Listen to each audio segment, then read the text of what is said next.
Olá, galerinha do sexto ano, tudo bom com vocês? Galerinha, na nossa aula, a partir de agora, nós vamos falar sobre um novo reino, que é o chamado Reino de Kush, e era um reino que tinha uma ligação muito próxima com o Egito, tá? Então, vamos entender um pouco da história desse reino. O reino de Kush, ele localizava-se na Núbia, que era uma região extensa, né, situada no sul do Egito. Hoje encontra-se o Egito e o Sudão.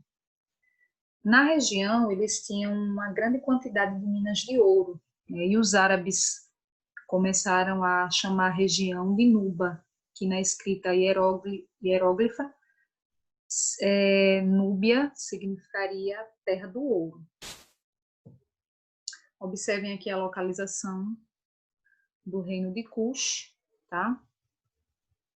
E algumas rotas de comércio também, que passavam na região.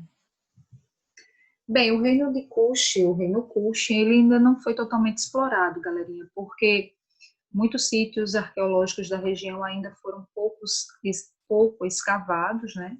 Esses sítios arqueológicos ainda estão em processo de trabalho, né?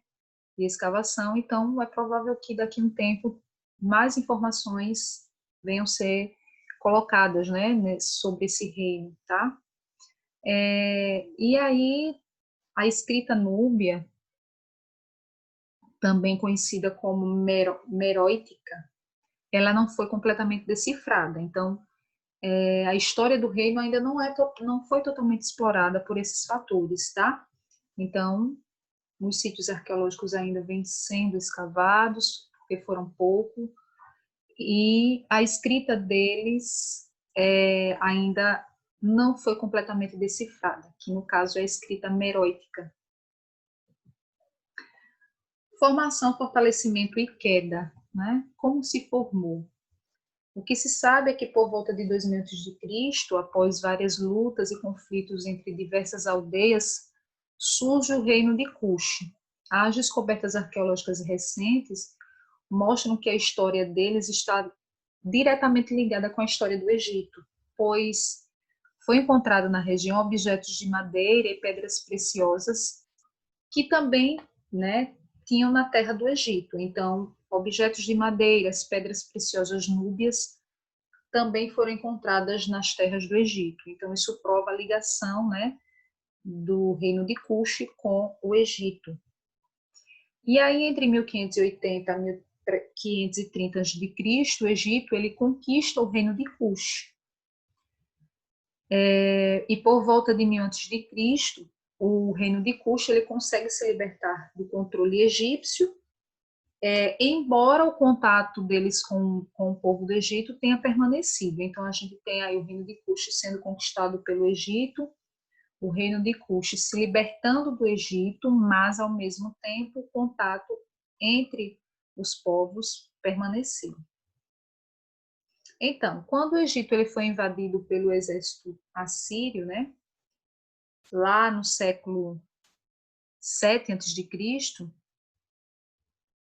os sacerdotes do Egito pediu ajuda ao rei de Cush, né, para expulsar os invasores assírios. Então, o Egito foi, né, os sacerdotes foram até o rei de Cush e disse: olha, vocês podem nos ajudar a expulsar esses invasores? E aí o reino de Cush ajudou o Egito a se libertar, né, da invasão dos assírios. E o reino de Cush acabou dominando dessa vez o Egito, porque o Egito estava enfraquecido. Após a conquista, toda a 25ª dinastia de faraós egípcios foi composta só de reis núbios. Então, a gente vai ter aí uma fase da história do Egito que foi coordenada por reis que eram reis da Núbia, ou reis do reino de Cush, tá? Vejam só como é interessante a ligação da história desse reino com o Egito.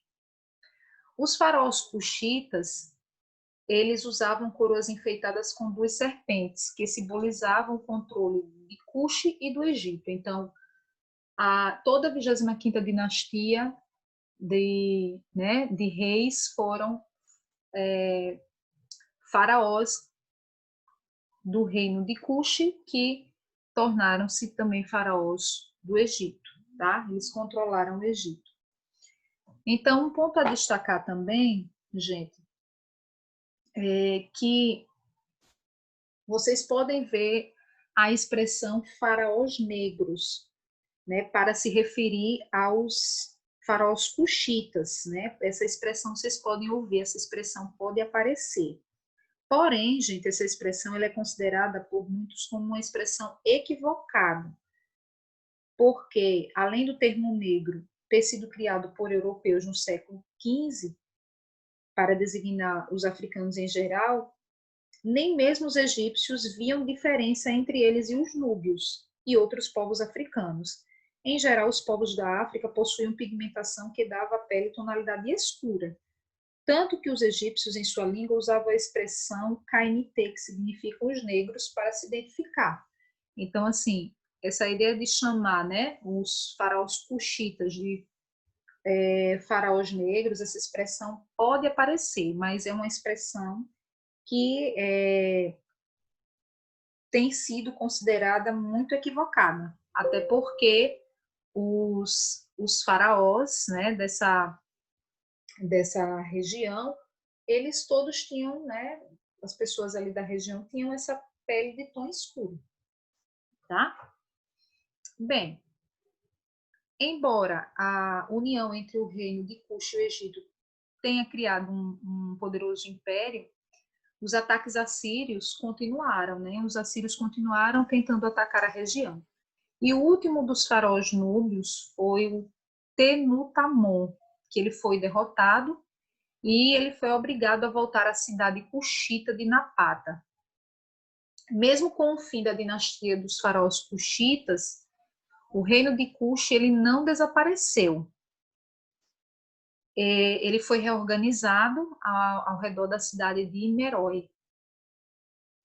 Aí vem as razões do declínio. Por que o reino de Cush declinou? Então, primeiro, eles perderam o controle de rotas comerciais, eles desmataram muito a região, né, para abrir pastos, e isso enfraqueceu o solo e baixou a produção dos alimentos, né? A produção de alimento caiu muito. Outra razão do declínio foi os ataques de povos nômades que causaram a ruína do comércio e a perda de regiões de mineração. Então, eles perderam muitas áreas de mineração. Como a gente disse, o nome Núbia, né, vem desse termo, né, que era uma terra rica em ouro. Sobre a economia, os núbios, eles viviam como nômades, eles se dedicavam à caça, à pesca, à coleta de alimentos. Posteriormente, os cuxitas, eles desenvolveram nesse período atividades ligadas à pecuária, como a criação de cabras, cavalos e burros. Com o fim da dinastia Cuxita, a capital do reino foi transferida para Meroe, e as atividades passaram a ser mais dedicadas à agricultura, né? Então, eles começaram a plantar trigo, cevada, o sorgo, a durra, que é um cereal similar ao milho e também rico em proteínas. As terras do reino de Cush também eram ricas em metais, como vocês já ouviram lá no início do conteúdo, como eles também tinham ferro, né, e o ouro, e outras pedras preciosas. Não se sabe ao certo quando a metalurgia vai se desenvolver nessa região. Porém, foi no século IV a.C. que ela passou a ocorrer em grande escala, né? Então, eles desenvolveram também a metalurgia. A experiência com pedras e metais preciosos vai estimular o desenvolvimento do artesanato. Então, eles desenvolveram também o artesanato. A cerâmica foi bastante desenvolvida pelos cuxitas. No início, era feita só por mulheres. E isso mudou com o passar do tempo. Também o comércio, né, era uma atividade econômica deles, vai estimular trocas culturais entre cuxitas e outros povos. Então, eles vão ter trocas culturais com os egípcios, que eles, né, sempre tiveram ligados ali, também com os gregos, com o povo persa e com os indianos. Cultura, sociedade e política. Bem, uma curiosidade interessante, galera, é que a escolha dos reis cuxitas era realizada de forma diferente do que ocorria no Egito. O faraó era sucedido pelo filho, né? Em Cush, geralmente, os líderes das comunidades, eles votavam num líder mais capacitado e preparado para exercer a função de rei. Então, havia uma votação. O que eles consideravam mais capacitado, né? Depois, eles faziam um ritual, lançando sementes no chão para perguntar a um deus deles, que era o deus Amon, se a escolha havia sido correta. Então, era diferente da escolha dos faraós no Egito, né? Que a sucessão ia para o filho. No caso aqui, não. Os líderes das comunidades, né? Eles votavam em que eles achavam que estava mais preparado para ser o rei.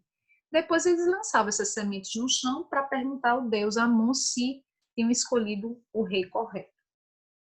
As mulheres na sociedade, elas também possuíam um papel importante, né, na política cuxita. Muitas delas, mães ou esposas dos reis, elas também conseguiram chegar ao poder. E elas eram chamadas de Candaces, que significa rainhas-mães.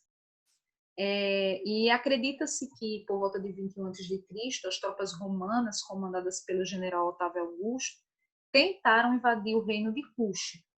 Os cuxitas, liderados pela Candace Amanirenas, conseguiram negociar um acordo de paz com os invasores, né, segundo o qual estariam livres de pagar certos impostos aos romanos. Então, a Candace, né, a Amanirenas, ela conseguiu um acordo de paz aí com os romanos, né, e se livrou de pagar alguns impostos. Então, as mulheres também conseguiam um papel importante na política, né?